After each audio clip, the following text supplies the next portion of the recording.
What's up everyone, it's Scotty with Money Investing. So I'm gonna be doing something crazy. In other words, we're gonna be doing an experiment because now that I look back over the last couple of years, we've got a lot of videos, right? So we have posted a ton of videos. We as in our community collectively, like of course I'm the one recording and editing and posting, but I like to think of us as a very, very nice team, right? So we've talked about a lot of stocks. Now, what I want to do here, and it's going to require, your contribution as well, is for us to really go back and look at some of the analysis, the past analysis, and how accurate I have been in the fair value assessment of these companies. So it's really gonna require a lot of teamwork here, where we go back, watch old videos, and try to figure out, okay, so what was the fair value on XYZ stock, and where is it today? And did the analysis pan out? Because, I'm putting myself out there, and this is going to be one way for you to critique me, hopefully in a more constructive way. And I want feedback, right? I am literally desperate for feedback, if that makes any sense. So I'm looking for feedback from you. And what are some things that we can do differently on the channel? If there's any type of analysis that we can kind of include, maybe qualitative analysis, maybe spending some time on quantitative analysis, maybe running through some other sensitivity analysis, scenarios, different things that we can do to improve our channel, our content, the quality of the analysis, and just basically overall, just research. That's what I'm looking for out of this video, and of course, hopefully from you in the comments or in messages or emails. Things that we can do to grow our community and our quality of the content and the research that we're doing. So, for example, I already talked about previous companies that we have mentioned on the channel, like Southern Corp, right? Up over 98 to 100%, since we talked about it back in September.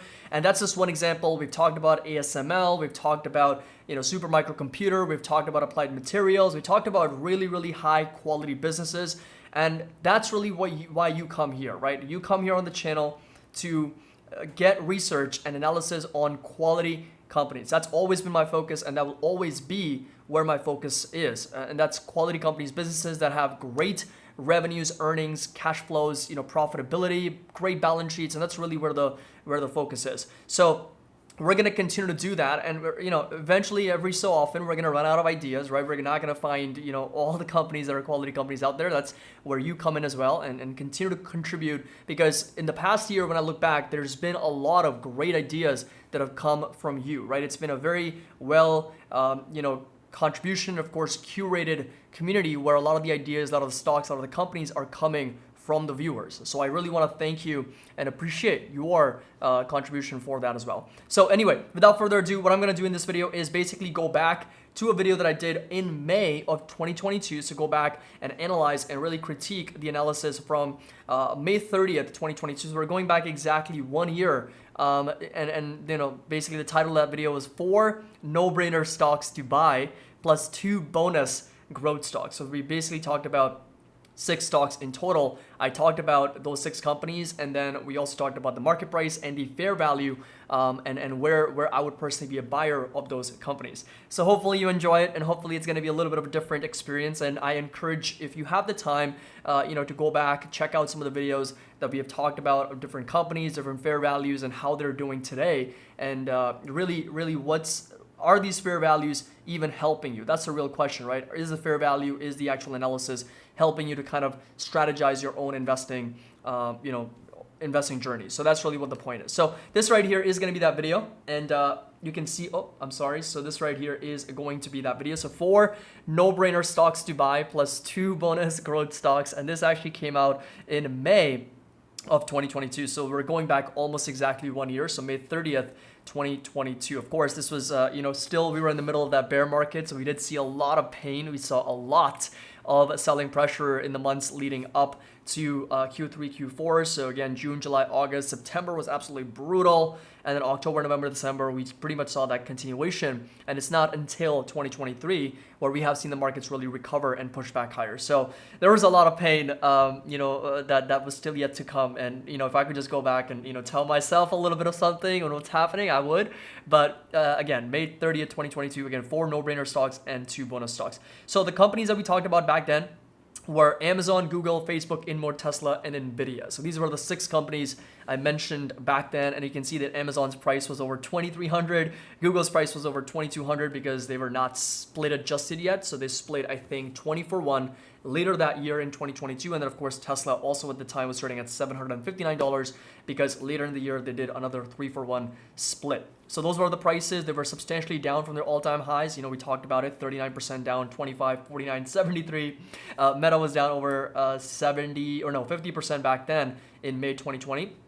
Ended up being down a lot more than that. And then 73% down InMode was, and then Tesla and Nvidia were also down 40, 45% each respectively. And then this right here were going to be the fair value. So if you come up to the next screenshot, the fair value on these businesses for Amazon was $2,058. Now on a split adjusted basis, that comes out to just a little bit over $100. For Google, it was $1,800 divided by 20, so it came out to just about $90. This right here is Meta, $181. This company ended up dropping down to $80, right? So this was a deep, deep red for a very long time. Of course, now it's way higher than 181. We'll talk a little bit about that as well. And InMode, the fair value was close to $25.27. And then we got Tesla at $475. Again, if you divide that by 3, I believe this was somewhere close to 150s. And then we had Nvidia close to $122 per share back in May of 2022. So this right here is going to be that spreadsheet, very quickly going over from that video where the prices were, where the fair values were from that video. So again, these are on a split adjusted basis, and this is where the prices are today. And we're basically doing a comparison of, okay, 1 year ago, these were the 6 stocks, these were the fair values. When did the fair values get hit? Because we did hit the fair value on all 6 of them. They did come down to the fair values, and then where are the stocks trading now? So that's really the analysis, and I want to do this for more companies, right? We've talked about Southern Corp, we've talked about Upstart, we've talked about Enphase, we've talked about so many companies that we've done the analysis on, but I want feedback. I want feedback from you guys. What is the analysis looking like today? Are we on track to hitting those expectations? Are we diverging a little bit away? That's really the whole point. That's the goal of because it's great, right? Because we've got so much data now. We can go back and watch those videos and see, okay, whether I was right, I was significantly wrong, like what is going to be the analysis moving forward, right? So that's really what I'm looking for, is good constructive feedback and just criticism if that's what you want to offer. Again, in good faith. So this right here is where the prices are. So fair value for Amazon got hit on June 14th. So just a little bit over 2 weeks later, it came down to $102. It actually went even lower. We got Google November 1st. So it took a little bit of a while, coming down to $90. But then once it did, I think it came down to even lower levels. Meta, just 10 days later, right? It came down to $181, ended up dropping even more, down to low $80. Then we got Tesla. Again, took a long time to come down to 158 because at the time when I did the video, it was starting at 251. And for it to come down to 158, it took a long time. Nvidia was trading at 190 back then. The fair value was 122. It took a little bit of while, so a few months. September 26th is when it came down and traded at that level. And InMode was, again, 9 days later, it traded down to as low as $25 per share, which again was the fair value. If you go back to the video here, $25.27 was the fair value from back in that video from May. Now, where the prices are today, so this right here is going to be that comparison, so fair value versus where the prices are today. Again, we've talked about these companies over the last year. We've talked about them on the market updates. We've talked about the new fair values and revised, updated fair values because of the changes in the last 1 year in earnings and revenues and the overall business landscape. So this is where we are, 2% return on Amazon. So had you held on to the entire Amazon stock from the fair value to where we are today, 2%. Nothing to write home about. Google would have been a little bit, is going to be a little bit higher, close to 17% from $90 to $106. But then, of course, Google did end up dropping a little bit more. So if you come over to Google here, the lowest price it got down to was $83, right? So it actually ended up consolidating sideways in and around those prices, that support level at $83, $84 per share. This right here, Meta, 28%, despite the stock being up over 150%, right? So I definitely misjudged the sort of like the advertising revenue slowdown and of course the CapEx spend when it comes to artificial intelligence and the metaverse, right? So the street did not like that at all. So I'm not taking that as a huge win because, it ended up dropping down to 100 or even low as like $80, right? So 181, buying at those prices, we had to hold through like a really, really, significant time of pain here because 181, right, from this level down to as low as $87. That's a 51% drawdown, right? So I'm not super proud of that because the fair value ended up being way too high than where it actually bottomed. Now, nobody really knows where the stock's going to bottom out, right? That's why we look at the company more specifically as opposed to the stock's price action. But if this was definitely a lot of over sentiment from the market standpoint, dropping down to $87, $88.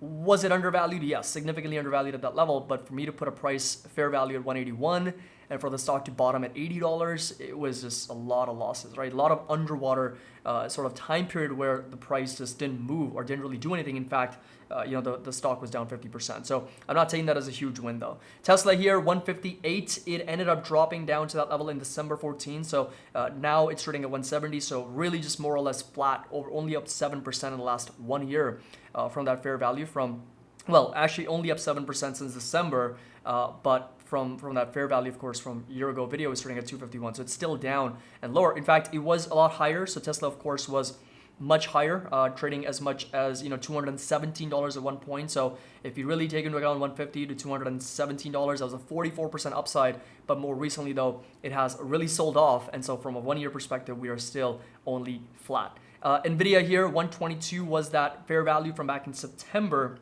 And we have seen, from September to $286, it's a 134% gain. So Nvidia has just ripped apart and is just one of the best outperformers in the markets in 2023, and of course on the year as well. And InMode, from $25 that it hit back in June, it got up to as much as right now $33. That's where it's trading at the moment. So 34% gain. So this is not really a 1 year return. It's just overall return from the fair values because they did hit those fair values at different times. So the average return would end up being around 37%. Now this is not to again just brag or anything like that because I've made mistakes in the past as well, and that's exactly what I want to drill down on and really help me understand what I can do better in terms of the analysis that I'm doing, right? What can we actually add? Do we need to add a margin of safety that's bigger than 10%? Do we need to account for market volatility in some other way? Do we need to account for market sentiment in some other way? Something that cannot be quantified is market sentiment. Market volatility can be quantified, margin of safety can be quantified, but we don't know how sentiment's going to fluctuate over the course of a year. And as a result, these prices, obviously, some of them ended up being way too low. Some of them came down to that levels and then bounced right back up. Some of them are still at those levels. For example, Amazon hasn't really moved all that much. And sometimes, in this example, we were fortunate enough for the prices to come down to the fair value.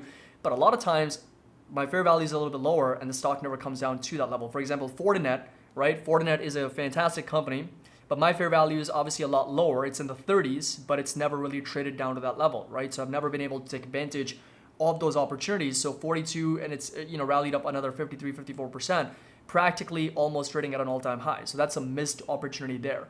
So anyway, the goal of this video and really just what I'm looking to do is find a sweet spot, or really refine the analysis moving forward so we can have a better understanding of these fair values. We have that margin of safety built in. We can quantify some of that market volatility and the sentiment that really drives prices, and then also really pinpoint exactly where these prices are going to have a better deal, right? Have that flexibility range and not be too rigid with the prices that we have, in terms of fair value for these stocks.